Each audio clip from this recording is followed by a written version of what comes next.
In the enormous lounge, impossibly spherical, ever-expanding, many variations on the theme of head were bent over game boards.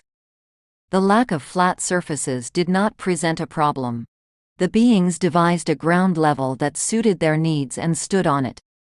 The inner walls were black as nothing, but they were decorated with everything. Tiny pinpricks of light, majestic swirling spirals, and intense swaths of color drifted across the black. Plenty of light to play by. Nobody but gods knew about the universal lounge, and nobody was ever told about it. That would spoil the game. Near the bottom of the lounge, a group of 12 gods shuffled in through the wall, looking old and out of place. They were all huddled together as they looked around apprehensively. There was an air of defiant fear about them, as though they were afraid that the vast multitude would rise out of their seats and force them back out into the emptiness. They shouldn't have bothered. Almost nobody had even noticed them come in. Zeus, in the front, finally managed to get his voice back. "Stop shaking," he snapped at Demeter. "We all have our pieces. We have a right to be here." The goddess of agriculture tore her eyes away from the big leather chair at the top of the lounge and looked at Zeus apologetically. "Sorry. It's been so long. I hardly recognize the place." Zeus had to concede her that point. It was certainly much bigger than he remembered, and there were far fewer gods than there used to be. He looked around and spotted an enormous, dusty Senate board, shoved up against the wall. The last time the Pantheon had been here, they had challenged the old Egyptians to a winner-take-all tournament. He still remembered the look on old Falcon Face's beak when he'd pulled that great Alexander and gotten control of the board. Now the Senate table was dark and empty, where it had once been full of partying gods. Zeus looked away. The memories stung too much. The Pantheon had finally raised enough belief to buy 12 pieces. This was supposed to be a happy time. He scanned the lounge looking for familiar faces. To his surprise, there were a few. The first one he saw was Tyche over at the poker table. She was playing against, was that Lachesis? The sex change had gone over well. It was strange seeing him without his sisters, but he was focused on the goddess in front of him. Tyche's cat's eyes gleamed the way they did when she had pulled off a successful cheat. Thanatos was wandering around collecting the used pieces as always. He had gotten rather bony, and he had taken to carrying around Zeus' father's old scythe to use as a cane. Zeus turned around. The rest of the Pantheon was looking at him, looking for reassurance, for confirmation that they were really back, at least for a little while. He saw one of their old tables, set up for them by unseen forces, at the very bottom of the lounge. "Well?" he said, hiding his anxiety with what was left of his old confidence. "We've got our pieces. Let's play."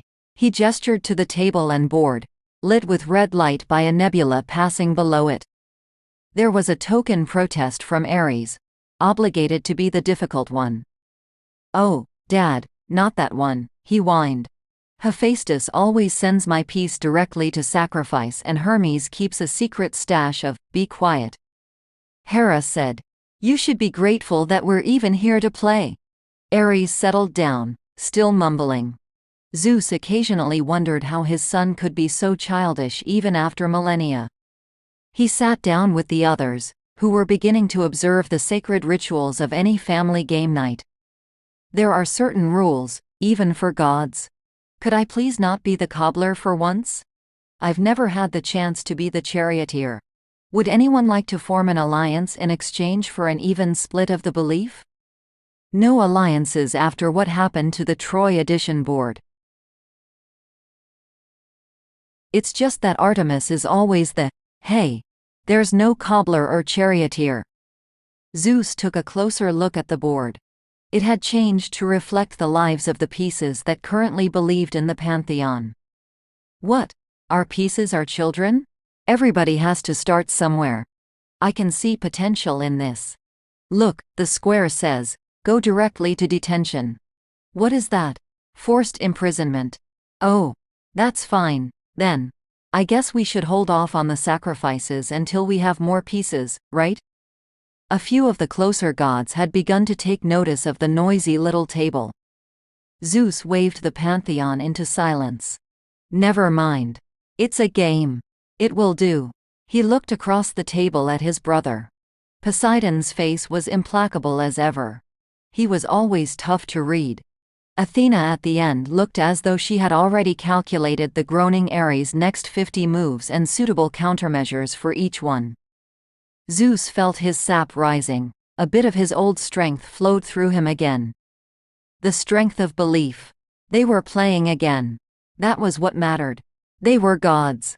They played competitively, but they were also careful. All of them knew that they had everything to lose. Prayer card. Give me the courage to ask Tyler out for 500 belief. Granted. Wow. A 1,000 profit from that. Tyler must be amazing. Most gods didn't get a second chance after being booted. Some writer piece had made new legends and revived old interest. That sort of thing was dangerous. In between moves, Zeus looked to the very top of the lounge. The VIG section. He could see, sitting up at the top, the big man. Everybody called him the big man. His real name was just plain unimaginative. Nearby, yes, sitting nearby was his older brother, the one with the funny name who was famous for once gambling 6 million pieces and losing, and Zeus strained his eyes. Yes. The younger one who hated having his picture taken or something. The word was that he still hadn't forgiven the big man for an old game of Crusaders and Ladders. I'd like to purchase luncheon plan A. Oh, come on, Athena. That gives you the entire corner. Maybe if you'd stop drinking, Dionysus, you'd know the importance of good provisions to success. The big man didn't seem to notice Zeus. His eyes were glued to the glowing screen in front of him. Oh, yes. There was a fashion these days for single god games. Just letting the pieces move about on their own and killing them, Zeus thought with disgust, but only mild disgust, in case it showed on his face. Everyone knew that the big man had made a slip-up. A piece flourished and made new legends, and now the pantheon was back, with believers. It wasn't a good thing to try and take pieces from the big man. He kept his eyes on everyone. The ones he had bought had been cheap agnostic brand pieces, available to anyone for just a little belief. That was good. If the big man caught you stealing, he would challenge you to a game, all or not. And he never lost. Your turn, dear. Hera was nudging Zeus. Huh? Zeus pulled himself out of deep, horrible contemplation. It's your turn, Zeus. Zeus moved his piece and said, "Oh, yes. Yes, I will." He squinted. "Buy the new Perry Johnson book for my BFF, Annie." A piece materialized in his hand. It looked rather like a young female. Every god around the table gasped. And Zeus' eyes swung like magnets to the big man. He looked puzzled. He made scrolling motions on his tablet, as though he were looking for something. Then he looked down, straight at Zeus.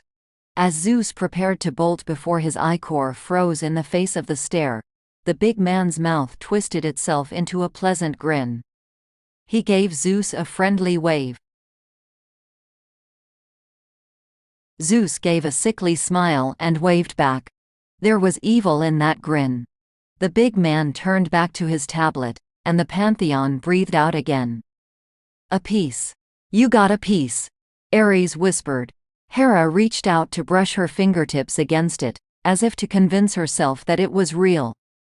Zeus' brother recovered first. "So," Poseidon said, trying to cram a bit of joviality into his voice, "what are you going to do with it?" Zeus said, "Well, I suppose I'll just..." He hesitated in the act of putting the piece on the board and lifted it up again. "No. I have a better idea." His mind was filled with lightning, the real stuff that he hadn't manifested in centuries. He called softly across the lounge, "Tyche." The goddess and Lachesis both looked to see who had called. His face froze and her jaw went slack. Tyche recovered first. She politely excused herself and bore down on Zeus, leaving Lachesis to goggle after her. "Zeus, darling," she cried. "How lovely to see you again. Please, don't call me Tyche anymore. I changed my name to Luck." She embraced him. Zeus was very aware of Hera's eyes boring into his back, and he sought to extricate himself from the attractive woman as quickly as possible. She finally let go. Zeus managed to say, Luck?" Luck put her head on one side. "Oh, yes, you haven't been here for a while. A few of us. I don't know if you've seen Thanatos, Death, walking around, but a few of us have decided to take new jobs. You know, anthropomorphic personifications. Now Lachesis is just fate."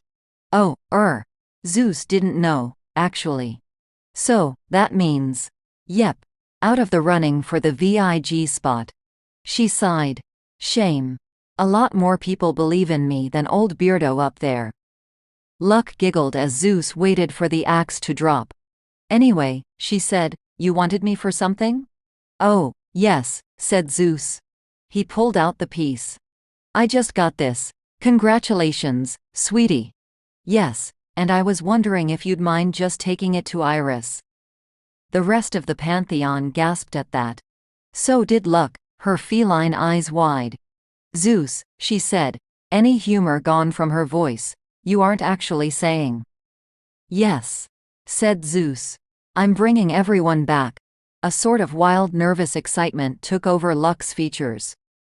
She kissed Zeus, and said, "Oh, yes," right away, and practically skipped through the wall. Hera, having recovered from the shock of the kiss, said, "Zeus, what are you?" He cut her off. "Just feel a little lonely, dear," and he sat back down. "Let's get back to the game while we wait."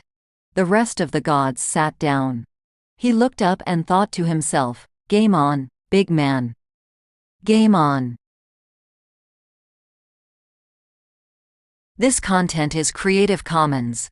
Relevant attribution can be found in the description.